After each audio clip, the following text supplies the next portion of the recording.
Olá pessoal, tudo bem? Eu sou a doutora Nádia, sou pediatra neonatologista e hoje eu vim aqui falar um pouquinho para vocês sobre o atendimento ao recém-nascido em sala de parto e sobre a primeira semana de vida.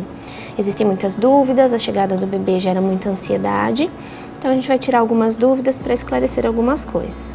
Importante vocês terem em mente sempre que da mesma forma que vocês escolheram o seu obstetra, vocês devem escolher o seu pediatra. O pediatra é uma pessoa que vai fazer parte da vida de vocês durante toda a infância. Muitas dúvidas, muitos questionamentos vão surgindo ao longo dos dias e é importante vocês terem um vínculo afetivo mesmo com o pediatra, da mesma forma que vocês criam com o obstetra. E durante o pré-natal é importante ter uma consulta com o pediatra. Dúvidas vão surgir, o pediatra vai fazer algumas orientações, ver como foi o seu pré-natal, ver situações, doenças e características de cada gestação, de cada bebê e de cada mãe, e indicar se vai precisar de algum tratamento, se vai precisar de algum acompanhamento especial, esclarecer muitas coisas importantes para a primeira semana de vida e para toda a vida do bebê. A importância dessa consulta é basicamente isso, criar um vínculo entre a família e o pediatra, para você ter um elo de confiança e ter segurança para os cuidados do dia a dia com o seu bebê. Nessa consulta a gente olha todos os exames do pré-natal, os exames de sangue, os exames de imagem e orienta o que será feito e programado para qualquer alteração que possa ter acontecido durante o seu pré-natal. No momento do nascimento, o seu pediatra estará lá, junto com o seu obstetra, e toda a descrição que eu vou fazer, a diferença quando é parto normal quanto é parto cesárea é muito pequena. A gente faz só pequenos ajustes, mas o básico é a mesma coisa. Assim que o seu bebê nascer, ele vai imediatamente para o seu colo e vai ficar lá o tempo que for necessário. Durante esse primeiro momento, o bebê nascendo bem, vigoroso, chorando, o cordão umbilical não será cortado. Esse aporte de sangue da placenta para o corpinho do bebê é importante para diminuir o risco de anemia no primeiro ano de vida e o bebê ficar mais calmo e vigoroso. A partir do momento que é clampeado, o bebê permanece no colo da mãe e esse contato mãe, filho e o pai tem que estar junto também, ele tem vários benefícios, tanto físico quanto emocionais. Hoje a gente sabe que a flora bacteriana, a flora do corpo, é um órgão que a gente tem de defesa e o contato do bebê com a mãe faz com que ele já entre em contato com a flora materna e assim ele já começa o seu processo de imunização.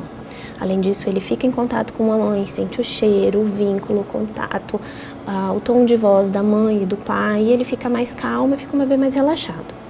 Para a mãe, esse contato acalma ela, diminui a frequência cardíaca, a pressão arterial, diminuindo o sangramento no pós-parto. E o pai é importante porque faz parte do trinômio, é esse vínculo que vai ser criado, essa nova família que está sendo criada.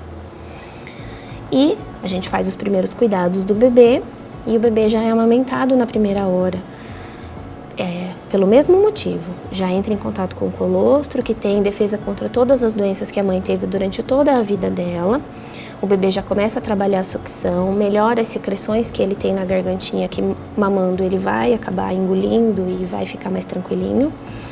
E além disso, o estímulo da amamentação faz a mãe liberar a ocitocina, que é o hormônio que contrai o útero, mais uma vez diminui o sangramento e as complicações do pós-parto. No atendimento do recém-nascido existem muitas dúvidas que as mães têm. Uma das principais perguntas é com relação à aspiração do narizinho e da boquinha do bebê. A aspiração é o primeiro passo da reanimação neonatal. Isso é um protocolo da Sociedade Brasileira de Pediatria. E quando o bebê não nasce bem, não nasce vigoroso, chorando forte, a gente procede com a aspiração para o bebê conseguir respirar. Então, se o bebê nasce bem, nasce forte, vai para o colinho, o bebê não vai ser aspirado de rotina, salvo algumas intercorrências ou algumas exceções. Colírio. De rotina nós não fazemos o colírio, ele é indicado para algumas situações específicas, para algumas doenças específicas, então ele nem sempre é necessário, independente de ser parto normal ou cesariano. A administração de vitamina K é uma coisa que a gente faz de rotina para todos os bebês, ela previne o que a gente chama de doença hemorrágica do recém-nascido, que é um sangramento que ocorre no corpinho do bebê por uma imaturidade e falta de vitamina K. O O leite humano é pobre em vitamina K, então essa suplementação é regular e necessária. Existem novos estudos, existem novos protocolos, existe alguns estudos com relação a não fazer a vitamina K injetável na perninha do bebê, que é o que rotineiramente a gente faz. Mas cada profissional tem o seu jeito, cada profissional tem as suas experiências, e aí você tem que discutir com o seu pediatra os prós e os contras de fazer injetável e fazer oral. Isso é de cada profissional. Depois a gente procede às medidas do bebê, pesagem, faz o exame físico e o bebê volta para o colinho da mãe e do pai para ficar lá o tempo que for possível, de acordo com cada maternidade, de acordo com cada situação do pós-parto que estiver acontecendo. A coleta do sangue do cordão, o armazenamento do sangue do cordão é um procedimento ainda novo, que a gente tem pouco conhecimento. Existem algumas empresas que fazem esse armazenamento e o objetivo é armazenar sangue do cordão que é rico em células-tronco.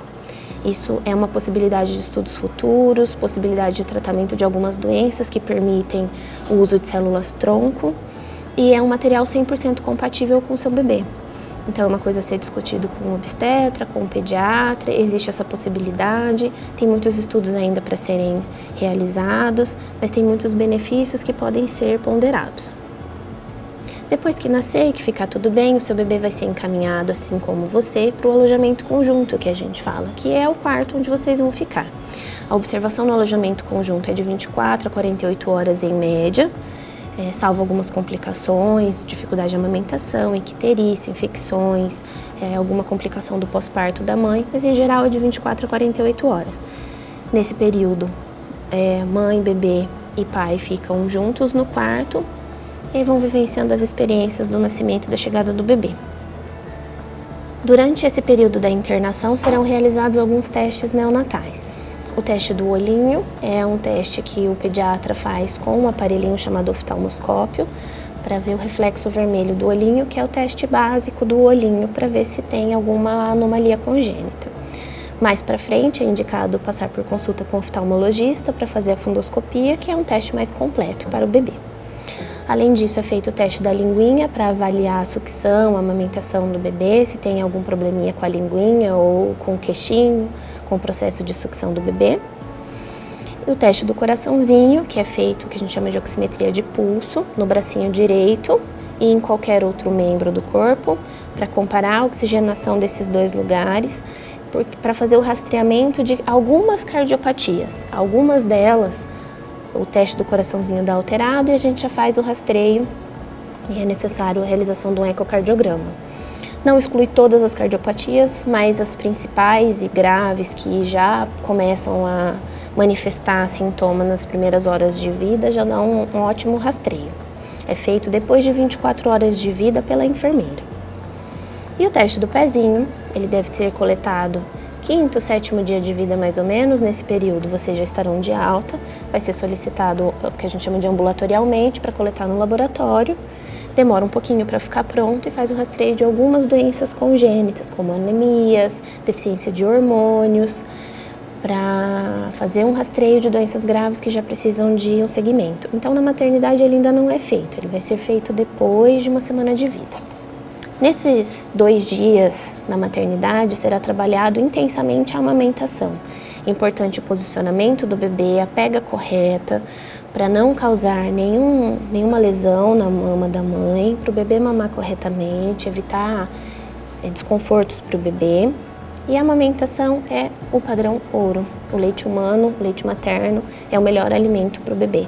É específico, protege contra várias doenças, melhora a qualidade de vida do bebê, o desenvolvimento neurológico, o desenvolvimento muscular, a segurança do bebê, a calma do bebê é fundamental.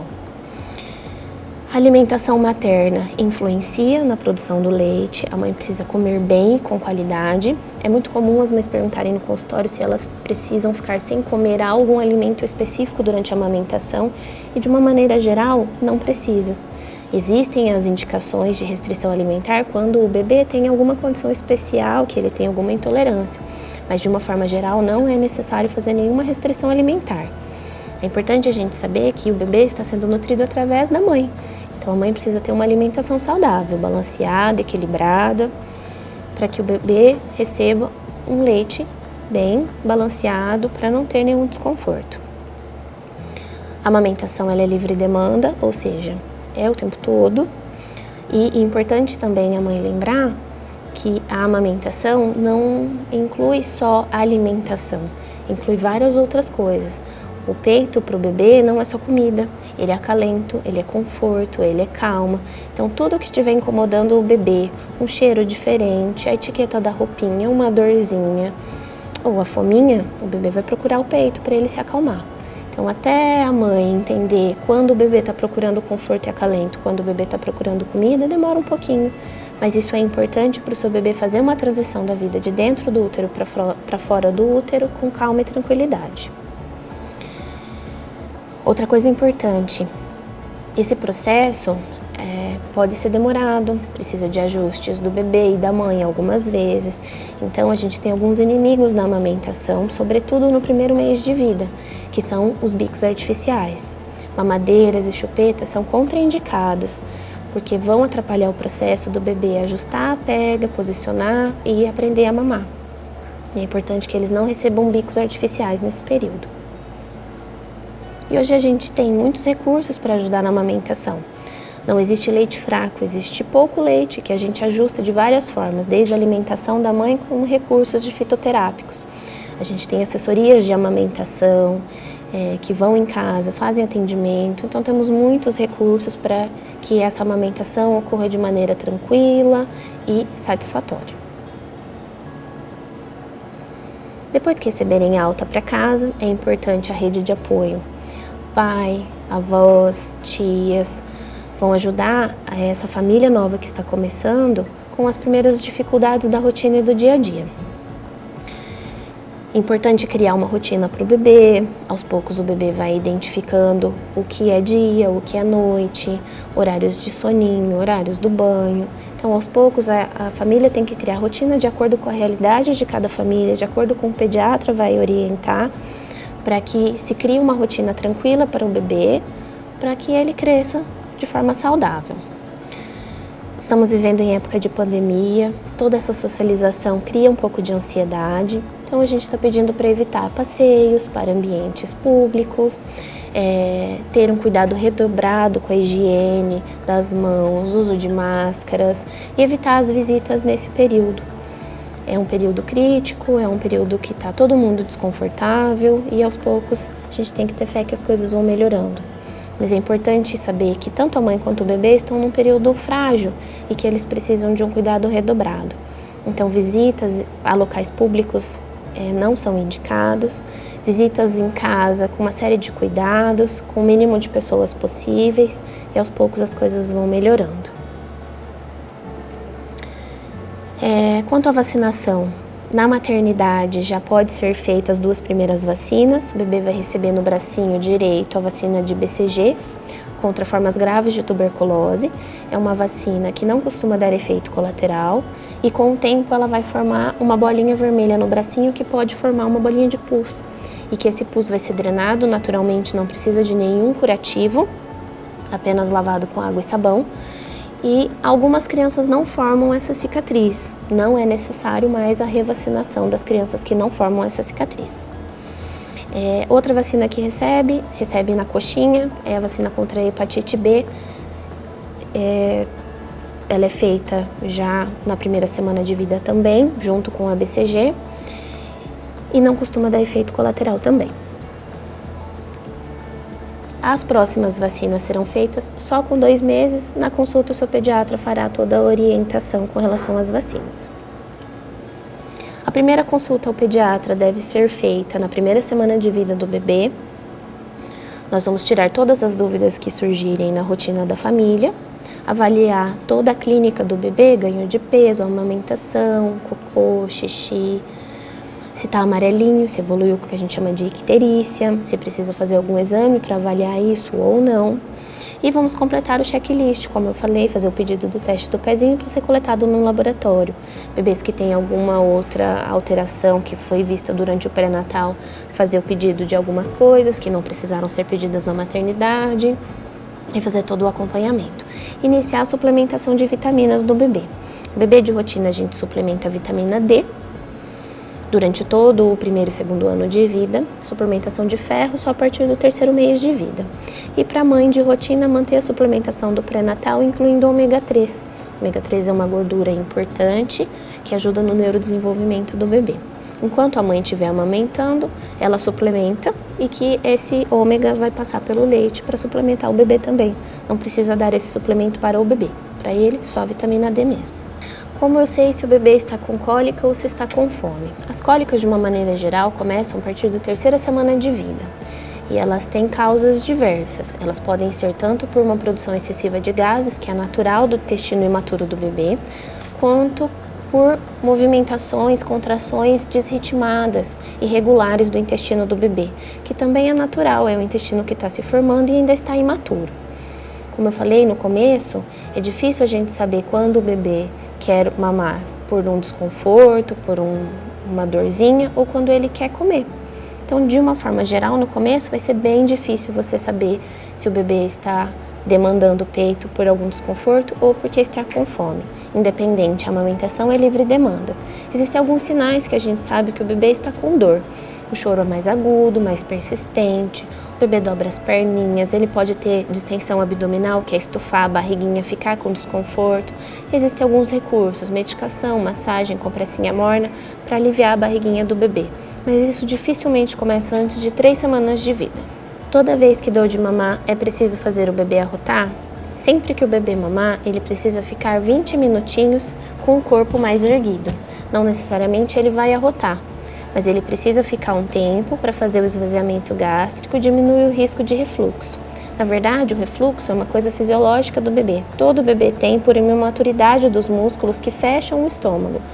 Então, durante os primeiros 6 meses de vida, em que o bebê não sustenta ainda bem o tronco, que fica mais molinho, é importante que todo o tempo o bebê fique mais inclinadinho e mais em pezinho.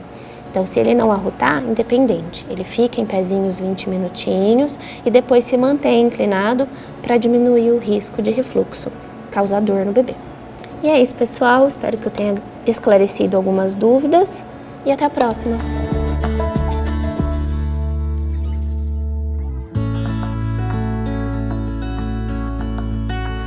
Bom, espero que vocês tenham gostado dessa nova edição do curso para gestante. E se vocês desejarem maiores informações, pode entrar em contato pelo telefone ou pelo e-mail. E não deixe de nos acompanhar nas nossas redes sociais. Até a próxima!